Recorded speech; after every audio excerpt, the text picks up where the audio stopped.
Salam saudaraku yang dikasihi oleh Tuhan. Hari ini saya akan membaca kebenaran firman Tuhan yang tertulis di dalam kitab Yosua pasal 1 ayat yang ke-9. Bukankah telah kuberitakan kepadamu, kuatkan dan teguhkanlah hatimu, janganlah kecut dan tawar hati, sebab Tuhan Allahmu menyertai engkau kemanapun engkau pergi. Setelah Musa mati, bahkan setelah orang Israel melewati hari perkabungan atas meninggalnya Musa, maka Allah memilih seorang anak muda, yaitu Yosua, untuk melanjutkan kepemimpinan, bahkan untuk melanjutkan memimpin bangsa Israel.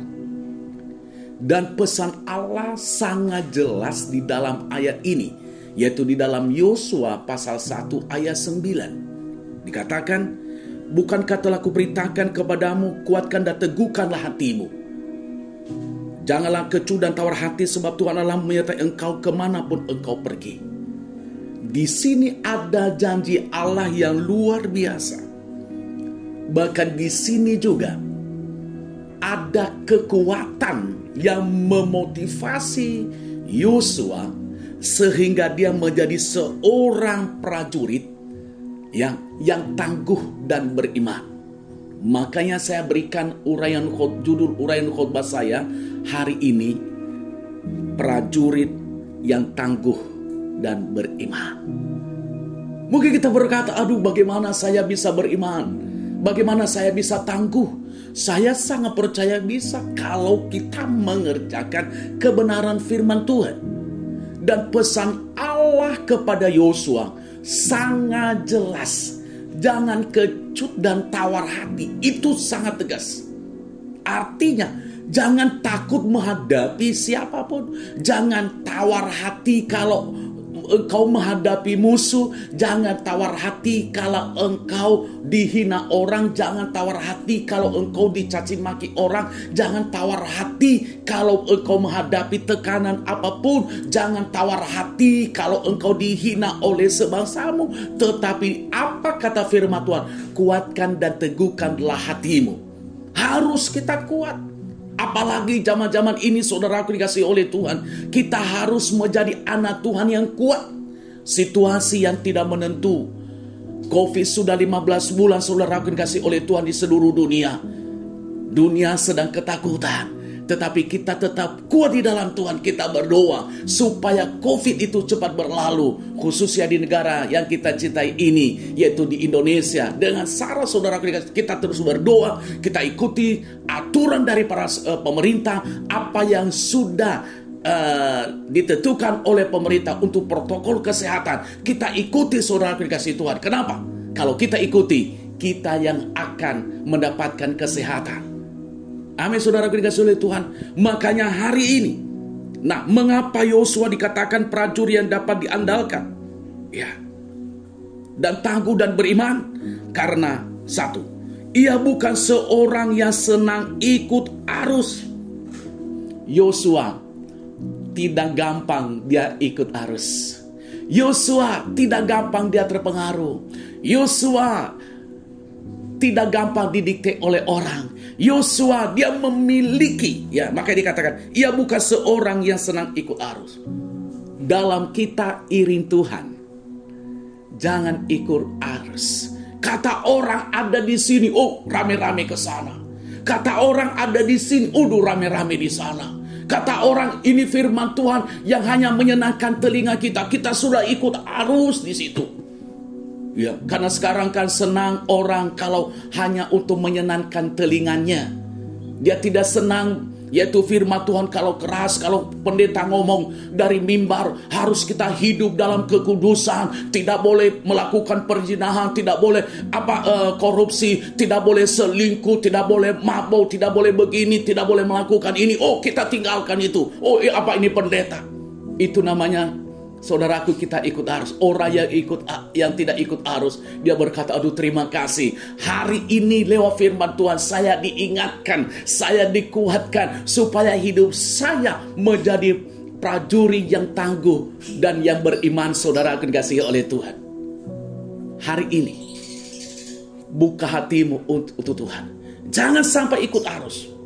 Banyak orang yang ikut arus hari ini. Tetapi apa yang terjadi? Mereka mengalami kegagalan demi kegagalan. Tetapi Yosua, dia tidak ikut arus, saudara aku dikasih Tuhan. Sehingga dia bisa memimpin bangsa Israel sampai ke tanah Kanaan. Mungkin saudara seorang pemimpin hari ini. Kalau engkau seorang pemimpin hari ini, jangan ikut arus apapun. Ikuti apa yang sudah ditentukan di situ. Kalau ditentukan oleh sesuai dengan kebenaran firman Tuhan, lakukan, saudara dikasihi Tuhan. Jangan ikut arus. Kalau orang lain korupsi, ikut arus. Kalau orang lain mabuk-mabuk, ikut arus lagi. Udah apa kata dunia dalam kehidupan kita. Tetapi hari ini firman Tuhan mengingatkan kita, jangan sampai kita ikut arus. Yang kedua yang perlu saya sampaikan kepada kita, mengapa Yosua dikatakan prajurit yang tangguh dan yang beriman? Karena ia seorang bukan yang ambisius. Yosua bukan seorang yang ambisius. Banyak kita akan melihat, saudaraku dikasihi Tuhan, orang yang ambisius itu pasti dia akan melupakan Tuhan. Orang yang ambisius itu, bagaimana supaya saya di depan? Orang yang ambisius itu, bagaimana kalau saya bisa mengerjakan segala sesuatu? Orang yang ambisius itu, saudara dikasih Tuhan, dia melakukan segala cara. Aduh, banyaklah kita melihat di dunia ini. Orang yang ambisius itu, dia sikut kiri kanan, saudara dikasih Tuhan. Orang yang ambisius itu, dia pakai kekuatan dunia ini. Ya, contohnya supaya dia diangkat jadi kepala bagian. Contohnya supaya dia kaya raya, dia pakai pelaris, saudaraku, di tokonya. Supaya dia melakukan ini, dia mengerjakan ini, saudaraku dikasihi oleh Tuhan. Kenapa? Karena ambisius. Tetapi Yosua bukan yang ambisius, saudaraku dikasihi Tuhan. Kenapa dia bukan orang yang ambisius? Ya, kenapa dia bukan orang yang ambisius? Karena dia memiliki tanggung jawab yang besar untuk bangsanya.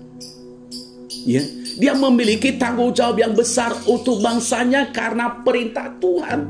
Dia harus menuntun bangsa Israel, membimbing bangsa Israel supaya mereka sampai ke tanah Kanaan. Nah, bagaimana kehidupan kita? Apakah kita seorang yang ambisius hari ini? Atau bukankah? Itulah kita jawab dalam hidup kita.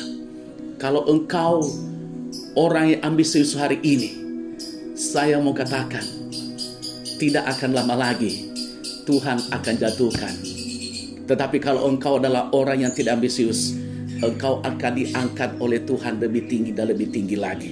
Yang ketiga yang perlu saya sampaikan kepada kita, mengapa Yosua dikatakan prajurit yang tangguh dan beriman? Karena ia seorang yang mencari pertolongan secara rohani. Yosua selalu merendahkan diri. Yosua selalu mencari Tuhan. Yosua selalu dekat dengan Tuhan. Saya akan baca ayat di dalam Yosua 5 ayat 15. Beginilah firman Tuhan. Di mana Yosua berhadapan dengan bala tentara sorga yang memerintahkan dia untuk menanggalkan kasutnya, lalu ia turuti karena tempat di mana ia berdiri kudus. Di sini kita akan melihat Yosua selalu mencari Tuhan. Apakah kita sebagai anak Tuhan, mungkin engkau seorang prajurit hari ini di Indonesia, baik di TNI, baik di kepolisian, apakah engkau senang mencari Tuhan? Kalau kita senang mencari Tuhan, saya sangat percaya, saudaraku dikasih oleh Tuhan, kita akan diangkat oleh Tuhan.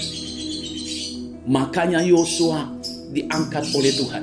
Kenapa? Karena dia senang mencari Tuhan. Dia senang bertemu dengan Tuhan. Dia tidak berkata saya sibuk. Dia pernah berkata banyak pekerjaan saya. Tetapi selalu dia memberikan waktu untuk Tuhan. Untuk apa? Untuk bertemu dengan Tuhan atau mencari Tuhan. Haleluya. Haleluya. Yang keempat yang perlu saya sampaikan kepada kita, mengapa Yosua dikatakan prajurit yang tangguh dan beriman? Yang keempat, ia seorang yang selalu belajar masa lalu. Yosua, dia tidak terikat dengan trauma masa lalunya. Justru dia jadikan masa lalu itu sebagai batu loncatan untuk lebih maju. Yosua dia tidak menanamkan di dalam memorinya, bahkan di dalam alam sadarnya, bahkan di dalam hatinya. Mungkin dulu dia pernah gagal, mungkin dulu pernah dia disakiti, mungkin dulu pernah dia dikecewakan, mungkin dulu pernah dia direndahkan, dihina orang, tidak dianggap karena Yosua masih muda. Yosua tidak trauma itu. Nah, kita juga sebagai orang yang percaya kepada Tuhan, kita jangan sampai terikat dengan trauma masa lalu kita. Mungkin saudara pernah disakiti dulu karena kamu tidak punya apa-apa. Mungkin dulu nggak dianggap. Mungkin dulu saudara dikasihi Tuhan sudah dibuang dari keluarga. Tetapi hari ini, mari kita bangkit dari segala masa lalu itu. Mungkin gak dianggap oleh saudara. Mungkin hari ini ada suami 5 tahun lalu disakiti oleh istri. Hari ini lupakan masa lalu itu. Mungkin ada istri hari ini 2 tahun yang lalu engkau disakiti oleh suamimu karena suamimu kecewa. Mungkin karena suamimu selingkuh. Dia punya simpanan di sana, buka cabang sana sini. Hari ini kita harus lupakan masa lalu ini. Mungkin anak-anak hari ini, karena orang tua tidak punya apa-apa, dititip di panti asuhan, atau dititip kepada keluarga yang mampu. Hari ini, jangan ingat masa lalu itu. Tetapi saudara dikasih Tuhan, maju. Ada cara Tuhan memberkati kita. Coba kalau nggak dititip di panti asuhan sama keluarga yang mampu, mungkin saudara tidak bisa menikmati berkat Allah hari ini.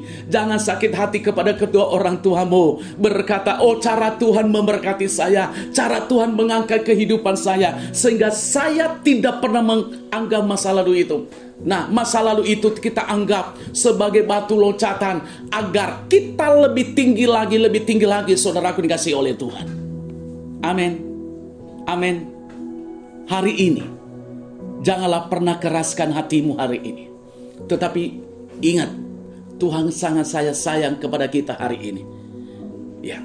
Yang kelima yang perlu saya sampaikan kepada kita, mengapa Yosua dikatakan prajurit yang tangguh dan beriman? Karena ia seorang yang mengambil keputusan secara tepat dan benar.